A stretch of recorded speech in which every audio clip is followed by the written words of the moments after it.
But we begin tonight with some disturbing new details about the views that may have motivated an 88-year-old self-proclaimed white supremacist to allegedly go on a shooting spree inside Washington, D.C.'s Holocaust Museum yesterday afternoon.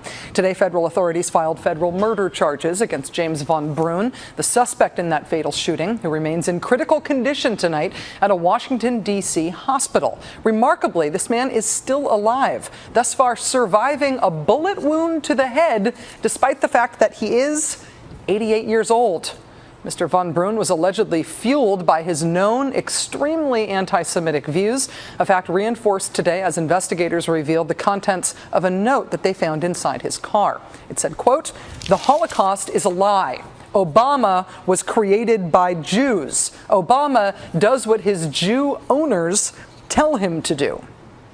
One of the things that has emerged about James von Brunn since this incident is his support for and propagation of right-wing fringe conspiracy theories concerning President Obama. Specifically, von Brunn appears to be a birther.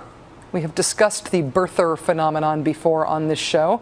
A birther is someone who believes the theory that President Obama is not a natural-born U.S. citizen and therefore cannot legitimately be president. The main contention of the birthers is their allegation that President Obama has yet to reveal his real birth certificate. Mr. von Brunn wrote about that in an internet posting last February entitled, "Obama is Missing."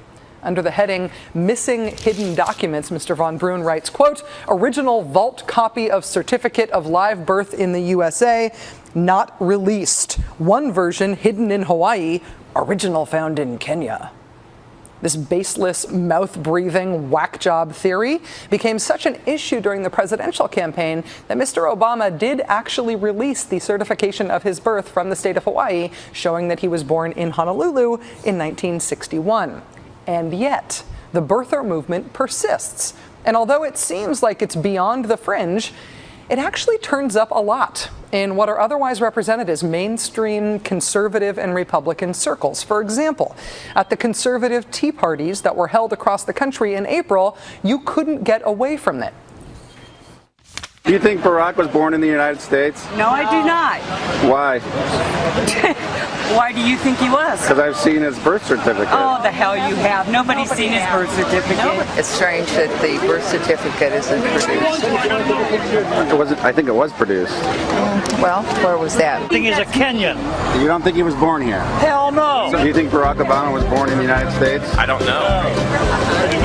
You don't think he was born in the United States? I don't. Why? I don't, because he won't produce the original birth certificate. Since the Tea Parties, the birther movement has stayed in the news. Recently, a conservative website called WorldNet Daily has tried to buy billboards across the country that say, "Where's the birth certificate?" As recently as yesterday, the day of the shooting at the Holocaust Museum, talk show host Rush Limbaugh raised the birther claim on air again. Barack Obama has one thing in common with God. You know what it is? God does not have a birth certificate either. God does not have a birth certificate, neither does Obama. This isn't just one of the kooky things propounded by the violent far-right fringe and at anti-government protests and on far right-wing talk radio. The birthers have actually made it as far as introducing legislation in the United States Congress. Republican Congressman Bill Posey of Florida introduced a bill this past March, H.R. 1503, a bill that would, quote, amend the Federal Election Campaign Act of 1971 to require the principal campaign committee of a candidate for election to the office of president to include with the committee's statement of organization, a copy of the candidate's birth certificate. When he introduced that bill, Congressman Posey cited questions surrounding President Obama's birth certificate as the justification for this legislation. The bill currently does have one co-sponsor, Republican Congressman Bob Goodlatte of Virginia.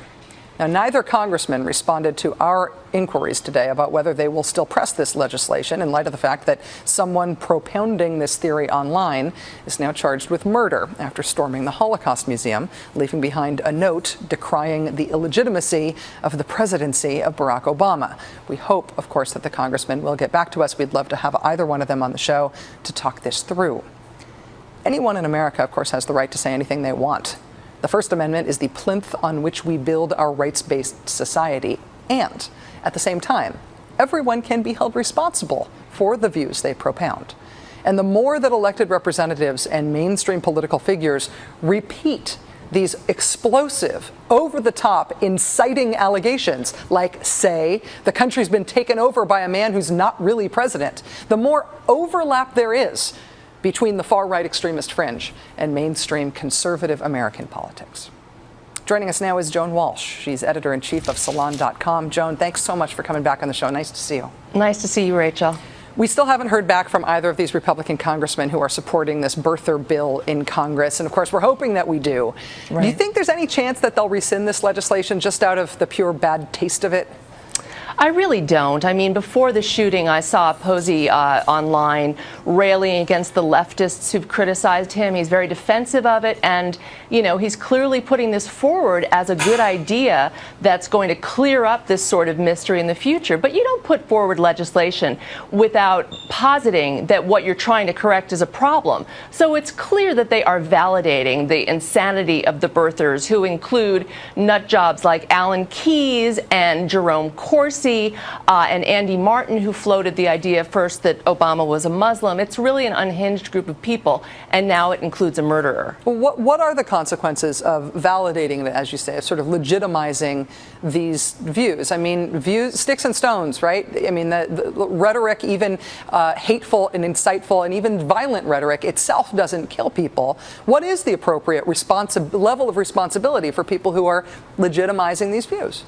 You know, I would like to see mainstream, decent Republicans repudiate this bill, call it out as unnecessary, given the climate that we're in. You know, the thing that gets to me about the birthers, they are crazy. Apparently, at least one is dangerous. It challenges the foundation of our society. If our president is not eligible to be our president, it creates this panic, this sort of sense of panic, and again, illegitimacy in this man who was elected by an enormous margin. Well, Joan, during the presidential campaign, you'll recall that Senator McCain pointedly came to then Senator Obama's defense after one supporter called Obama an Arab. Everybody's seen that tape. Is there anyone in Republican leadership who's taking sort of the adult position like that right now, trying to act as a calming influence? No, you know, I'm not seeing anybody yet, but I'm hoping we're going to get to that point. You know, McCain did that after people at Sarah Palin rallies were shouting, "Kill him." And the climate is very awful. I mean, you mentioned our friend Rush. When Obama went to Hawaii to visit his grandmother, Rush and Michael Savage actually suggested he was going there to somehow tamper with his birth certificate. But these people in this party will not stand up to that man, who has also called Obama more dangerous than Al-Qaeda. So you've got this level of vitriol that I think is really unprecedented, coming out of fairly mainstream people with very big audiences, and cowardly Republicans who are not saying, sit down, shut up, Rush. You cannot call our president more dangerous than Al-Qaeda while we're in Congress. Yeah, no one will say that. You're helping to create a climate that nobody in America wants. Exactly. We also saw this spring Republican Governor Rick Perry of Texas sort of flirting with views in support of secession, of Texas seceding from the Union. Right. We now have these pair of congressmen giving voice to those who question President Obama's legitimacy to be president. Do you think that Republicans see some real electoral potential political benefit in not tamping down this extremist rhetoric, in it's essentially inciting it by legitimizing it? Man, I hope not. Yeah. You know, I'm going to just try to give them the benefit of the doubt. They are a down-and-out party now, Rachel. We both know that. But I'm hoping some people of decency will come back, build a comeback around policy. We don't like what Obama's done with General Motors. We don't like his tax policy. Those are perfectly fine things. But this continued harping on the most things that excite the most violent fringe, like secession, things that really call into question his legal legitimacy to run our country, they're very dangerous. And I think it's getting to be time for mainstream Republicans to rebuild their party on the basis of reaching out to other people and opposing the president on policy, but not for these vicious, vitriolic reasons.